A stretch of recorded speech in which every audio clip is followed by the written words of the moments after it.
Topping today's news, a raging fire destroys several buildings and an apartment complex downtown. Prime Minister Davis joins other regional leaders set to meet with U.S. officials to discuss tariffs, among other things. The opposition leader asking voters for the opportunity to lead while at a zone meeting last night, and a local legend in his own right, Rodney Monker, passes away.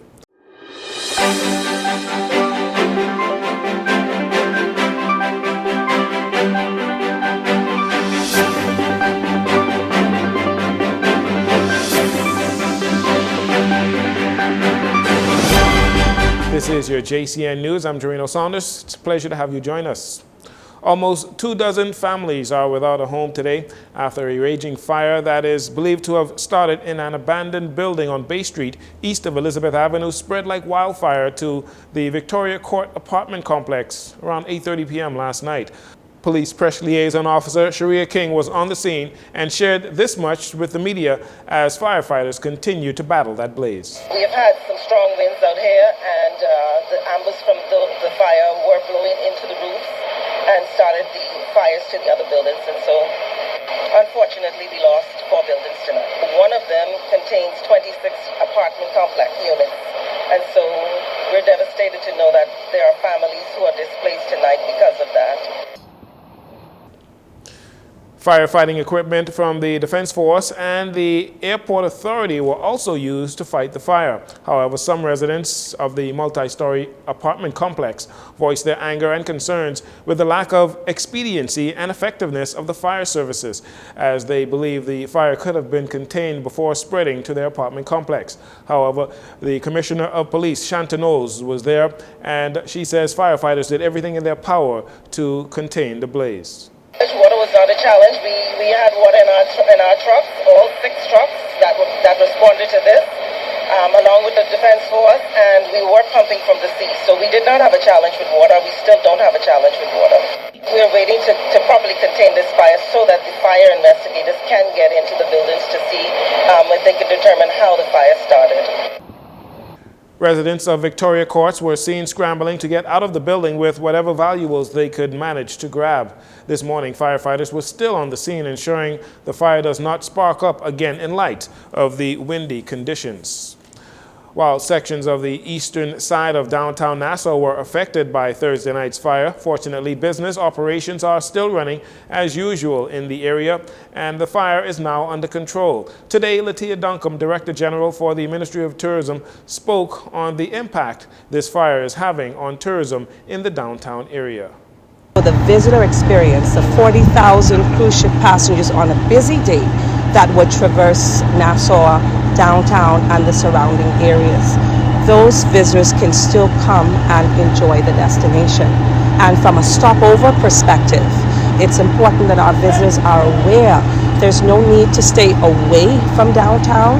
You can still come, see, enjoy, explore historic Nassau. Throughout the day, there was still a bit of smoldering that caused lingering smoke that may cause a bit of discomfort, but she said there is no concern in relation to the fire impacting the visitor experience in the downtown area. Anthony Bostwick from the Downtown Revitalization Unit also commenting on the impact of the fire in relation to the ongoing revitalization of downtown project that has been ongoing since 2023. In terms of the Downtown Revitalization Unit, we're heading in the eastern direction, and a lot of the buildings that you see that came under fire, we were actually considering to even take down. But in its context, we're trying to clean up the area. We also have a lot of restoration projects that are in place, but the fire impact itself gives us a lot of lessons here that we learned this evening, and that we now have to prepare ourselves in case something like this happens again. Our response time and how we deal with the buildings that we have, the antiquated buildings that we must now address with the owners.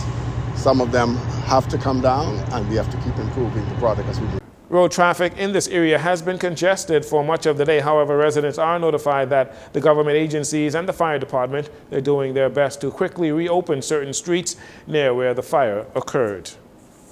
Thursday, at the office of the Prime Minister, we were notified that the Prime Minister will be heading to the United States next week. Prime Minister Philip Davis flying off to Washington, D.C. to attend several high-level meetings. Director of Communications at the Office of the Prime Minister, Latrey Ramming, made the announcement and shared a bit of details on what those meetings will entail. An update. Prime Minister Davis next week will travel to D.C., where he will meet with the U.S. Secretary of State, Marco Rubio, along with other regional leaders. We anticipate that the Prime Minister will have other official meetings in D.C.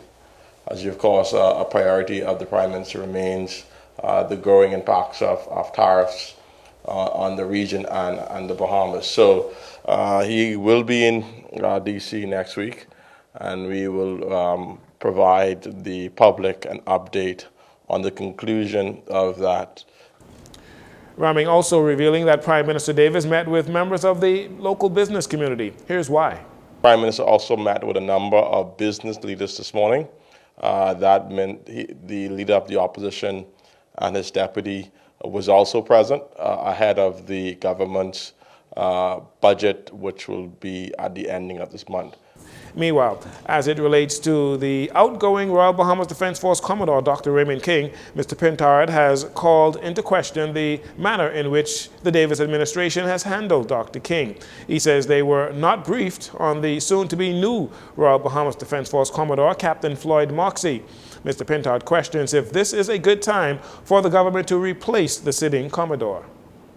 Given what we are facing in Haiti at the moment, given what we are experiencing at our borders, as well as given what we're experiencing in the fisheries sector, where we still have incursion from Dominican fishers and others to the north, one would think that the Defense Force and its pivotal role, that you want continuity in terms of the leadership. And so, again, that is why the question has been asked. But as you said, determination has been made. We wait to see who that person is, and we'll comment further then. In response, National Security Minister Wayne Munro says the transition for Dr. King, whose contract expired on April 15th, is normal, a normal procedure in the military, he says. He rejected the assertion that Dr. King's replacement is politically motivated. And finally, in this segment, popular talk show host and former Senator Rodney Monker has died. He was hospitalized recently, but at this point, the cause of his death is unknown. Mr. Monker's unorthodox style attracted many viewers and listeners. He had a special fondness for what he called the womandom.